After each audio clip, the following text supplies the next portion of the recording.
Lord. आप सबको जय मसीह की। एक और सुबह परमेश्वर ने हमको दिखाई। इस सुबह के लिए हम परमेश्वर की महिमा करें, उसकी तारीफ़ करें, उसकी बड़ाई करें, कोटि कोटि धन्यवाद दें। Praise the Lord. एक नया संदेश लेकर मैं आपका दोस्त पास्टर राज मसीह आपके सम्मुख उपस्थित हूँ। और आज का जो संदेश है वो बहुत ही गंभीर है, बहुत ही गंभीर है, क्योंकि ये वो संदेश है जो ईसाइयों के घर में पाया जाता है। ये वो चीज़ है जो नहीं होनी चाहिए लेकिन है, जिसे कहते हैं अंधविश्वास। 5 प्रकार के ऐसे भयंकर अंधविश्वास ईसाइयों में पाए जाते हैं जो नहीं होने चाहिए। अगर हैं तो आज का संदेश सुनने के बाद जिनके घर में ये अंधविश्वास है वो आज इस संदेश को सुनने के बाद अपने जीवन से, घर से, परिवार से इन अंधविश्वासों को दूर कर दें। और मैं जानता हूँ संदेश सुनने के बाद ऐसा असर होने वाला है। Praise the Lord. तो बने रहिएगा मेरे साथ। एक छोटी सी प्रार्थना करेंगे और उसके बाद आज के इस विशेष वचन पर ध्यान करेंगे। जीवित और महान दयालु पिता परमेश्वर, धन्यवाद देता हूँ आज की सुबह दिखाने के लिए। परम पिता परमेश्वर, आज का संदेश शेयर करने में मेरी मदद सहायता कर।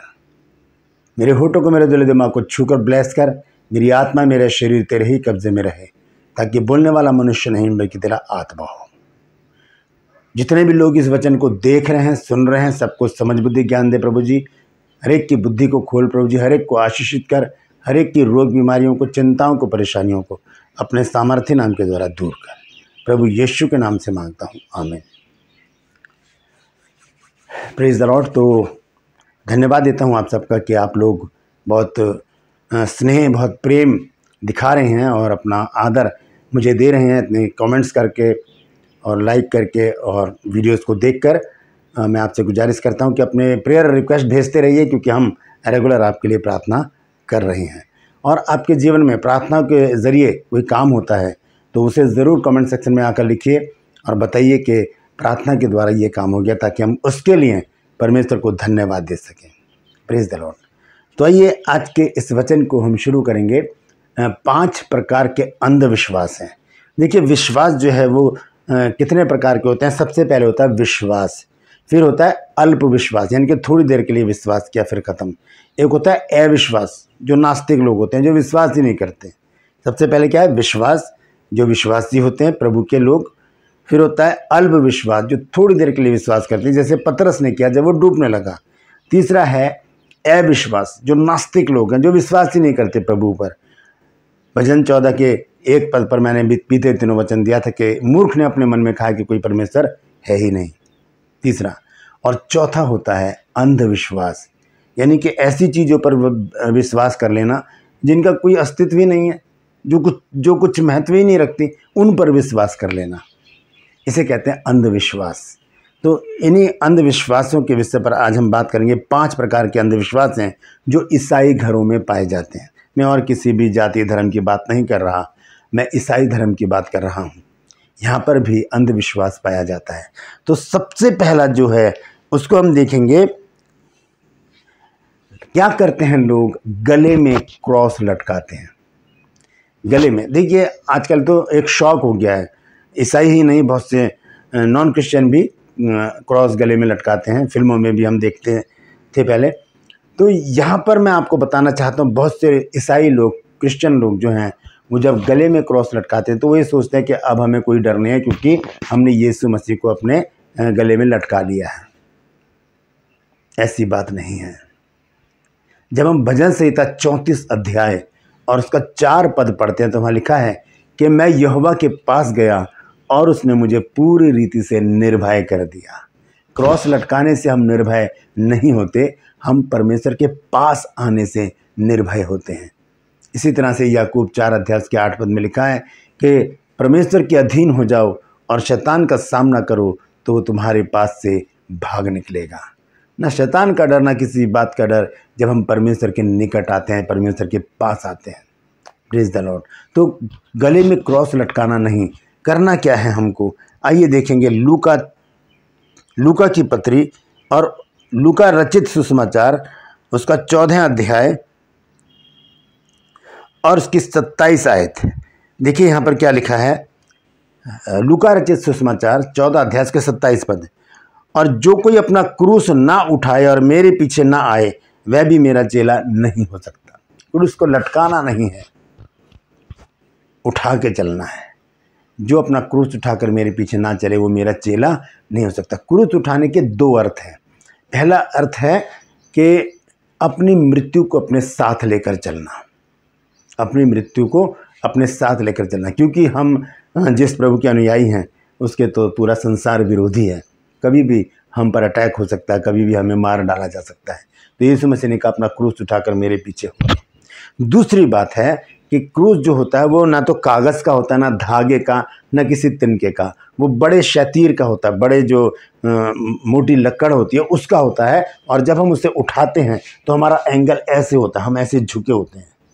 तो इसका मतलब है दीन होकर अपने जीवन को व्यतीत करना, छोटा बन जाना। जैसे यीशु मसीह छोटे बन गए, यीशु मसीह ने अपने चेलों के पैरों को धोया, यीशु मसीह ने गरीबों में जाकर काम किया, किसी महल में जाकर यीशु मसीह ने कभी भी प्रचार नहीं किया। तो गले में नहीं लटकाना, क्रूस को अपने उठाकर लेकर चलना है, क्रूस उठाकर अपना लेकर चलना है, ताकि हम दीन बने रहें और अपनी मृत्यु को अपने साथ लेकर चलें। Praise the Lord, hallelujah. दूसरा जो अंधविश्वास है क्रिश्चियंस का वो है आमीन। अब घबराइए नहीं, आमीन कोई गलत चीज़ नहीं है। जब हम प्रार्थनाएं करते हैं तो आमीन बोलते हैं। आमीन का अर्थ है ऐसा ही हो, जैसा हमने प्रार्थना में मांगा है परमेश्वर ऐसा ही कर, पर आमीन का अर्थ है। लेकिन मैं आपको कुछ और बताना चाहता हूँ। बहुत सी बार हमारे पास व्हाट्सएप पर और SMS के द्वारा और जो भी सोशल मीडिया पर हम एक्टिव रहते हैं वहाँ पर कुछ मैसेजेस ऐसे आते हैं कि ये मैसेज 13 लोगों को भेजो तो आपको सुबह सुबह एक खुशखबरी मिलेगी, आपको आशीष मिलेगी। ये एक स्त्री थी, उसने भूखों को खाना खिला दिया और उसके दिन बदल गए। ये मैसेज आप 13 लोगों को भेजो, ये मैसेज आप 20 लोगों को भेजो। और फिर क्या होता है, ऐसे भी मैसेज आते हैं कि इस मैसेज पर आमीन लिखिए और परमेश्वर आपके जीवन में बहुत बड़ा काम करने वाला है। और फटाफट लोग आशीष पाने की लालच में क्या करते हैं, आमीन आमीन आमीन लिखने चले जाते हैं। ऐसे आशीष नहीं मिलती। Praise the Lord. जब आपके पास ऐसा मैसेज आता है कि इतने लोगों को ये मैसेज फॉरवर्ड करो, तो आपको करना क्या है, उनको वापस एक मैसेज भेजना है, रिप्लाई करना है उनको कि भाई या बहन जिसने भी आपको वो मैसेज भेजा है उनको बोल दीजिए कि जिस दिन से प्रभु यीशु मसीह को ग्रहण कर लिया उस दिन से हमें इन अंधविश्वास की बातों पर विश्वास करना बंद कर दिया है। अब हम परमेश्वर की संतान हैं। यूहन्ना 1 अध्याय उसके 12 पद में लिखा है, जितनों ने उसे ग्रहण किया उसने उन्हें परमेश्वर की संतान होने का अधिकार दिया, अर्थात उन्हें जो उसके नाम पर विश्वास करते हैं। ना कि इन मैसेजेस पर जो लोग भेजते हैं अंधविश्वास को बढ़ाने के लिए कि इतने लोगों को भेजो तो आपको पैसे मिलेंगे, खुशखबरी मिलेगी, संतान मिलेगी, ये होगा वो होगा, बहुत सारी बातें। और फिर हम तो अंधविश्वास में भर कर क्या करते हैं, फटाफट उन्हें फॉरवर्ड कर देते हैं और आमीन आमीन आमीन लिखना शुरू कर देते हैं। उनको रिप्लाई करके कह दीजिए कि जिस दिन से हमने यीशु मसीह को ग्रहण किया है हमें ऐसे मैसेजेस फॉरवर्ड करने की ज़रूरत नहीं पड़ी। हमें प्रभु ने बहुत आशीष दी है, हम आनंदित हैं प्रभु में। जैसा भी प्रभु हमको रखेगा हम अंधविश्वास नहीं करेंगे, हम विश्वासी बनकर यीशु की आज्ञा का पालन करेंगे, वचन पर विश्वास करेंगे और जैसा परमेश्वर का वचन कहता है वैसा ही हम करेंगे। क्योंकि बाइबल में कहीं नहीं लिखा कि इतने मैसेज, इस मैसेज को आप बहुत से लोगों तक पहुंचाओ ताकि परमेश्वर आपको आशीष दे। अगर ऐसा लिखा है तो आप कमेंट सेक्शन में मुझे बताइए कि कहाँ पर लिखा है। अगर नहीं लिखा है तब भी बताइए कि हाँ नहीं लिखा है। Praise the Lord.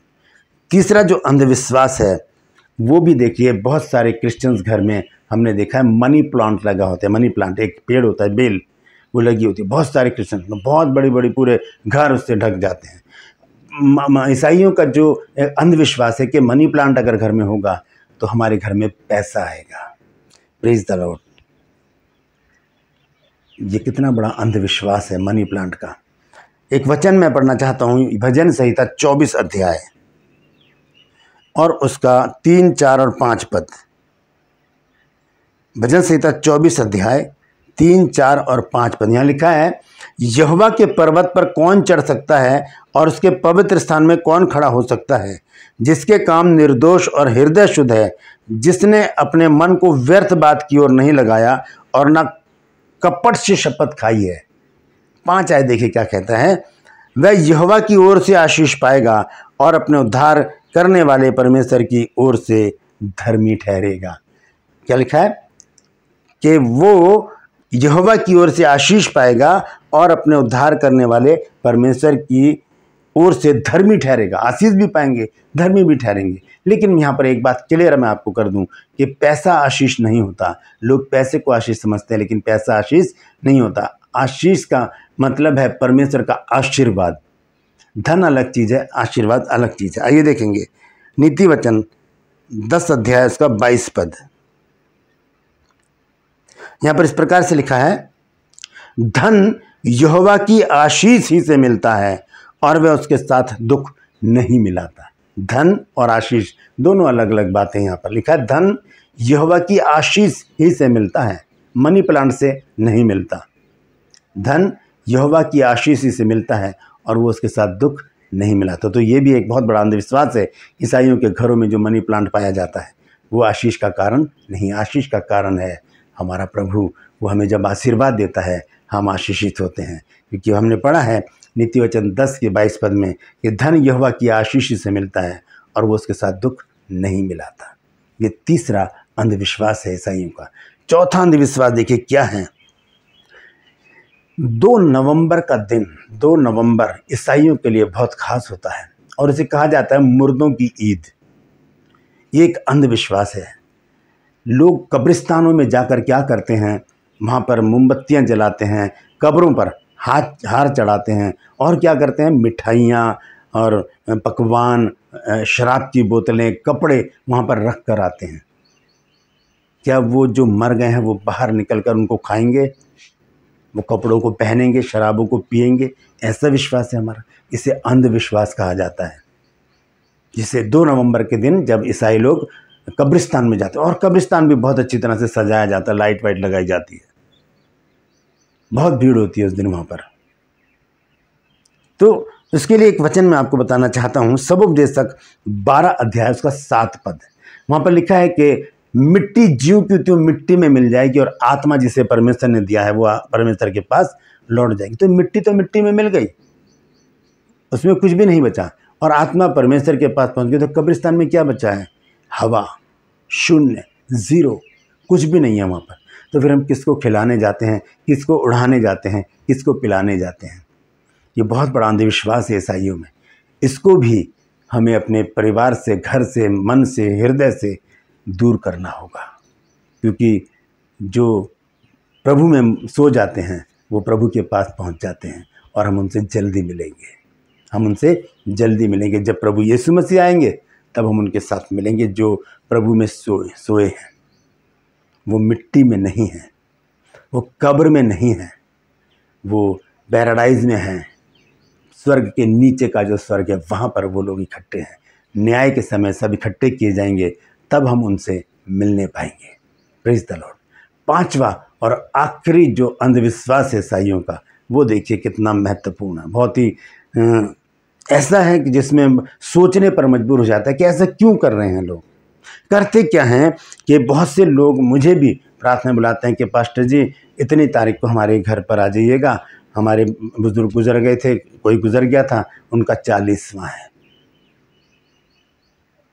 40वां बरसी, जन्मदिन, मरे हुओं का 40वां बाइबल में कहीं नहीं लिखा। हाँ, तीसरे दिन जब यीशु मसीह गुजर गए, तीसरे दिन मरियम मगदलीनी यीशु मसीह की क्रूस पर गए, कब्र पर गए, वहाँ पर सुगंधित वस्तुएं लेकर। तो तीसरे दिन जाना कोई बाइबल में लिखा है इसलिए जाते हैं लोग, लेकिन तब भी नहीं जाना चाहिए मेरे हिसाब से, क्योंकि मिट्टी में मिल गई और आत्मा परमेश्वर के पास चली गई। लेकिन फिर भी उसमें कोई बुराई नहीं है। लेकिन जब हम 40वां मनाते हैं कि 40 दिन हो गए, 40 का हिसाब क्या है? कोई बताए मेरे को कि अगर कोई गुजर गया है तो हम 40वां क्यों मनाते, क्यों 40 दिन बाद हम प्रार्थना रखते हैं घर में। हमें तो डेली प्रार्थना रखनी चाहिए, रोज़ शाम को हम प्रार्थना करें। दूसरी बात, हम बरसी मनाते, 1 साल हो गया हमारे बुजुर्ग को गुजरे हुए। प्रार्थना करना बुरा नहीं है, लेकिन इस विषय पर प्रार्थना करना ये अंधविश्वास को दर्शाता है कि कोई मर गया हम उसके लिए प्रार्थना करें। नहीं, हम जब वो गुजरते हैं हम उनके लिए प्रार्थना करते रहते हैं। कोई विशेष दिन ना बनाएं। और सबसे बड़ी बात, जन्मदिन, मरे हुओं का जन्मदिन, बाइबल में कहीं नहीं लिखा है ऐसा जैसा हम करें। ये ऐसे अंधविश्वास हैं जो ईसाइयों को परमेश्वर से दूर कर देते हैं। हम इन बातों पर विश्वास करके परमेश्वर की तरफ से हम अविश्वासी हो जाते हैं। ये 5 बातें मैं दोबारा से आपको बताता हूँ। पहला अंधविश्वास है गले में क्रॉस को लटकाना। दूसरा अंधविश्वास है व्यर्थ के मैसेजेस पर आमीन लिख देना। और तीसरा अविश्वास है मनी प्लांट लगाना। चौथा जो है वो कब्रिस्तान पर जाना 2 नवंबर को, मुर्दों की ईद मनाना। और 5वां जो है वो है मरे हुओं का 40वां और बरसी और जन्मदिन मनाना।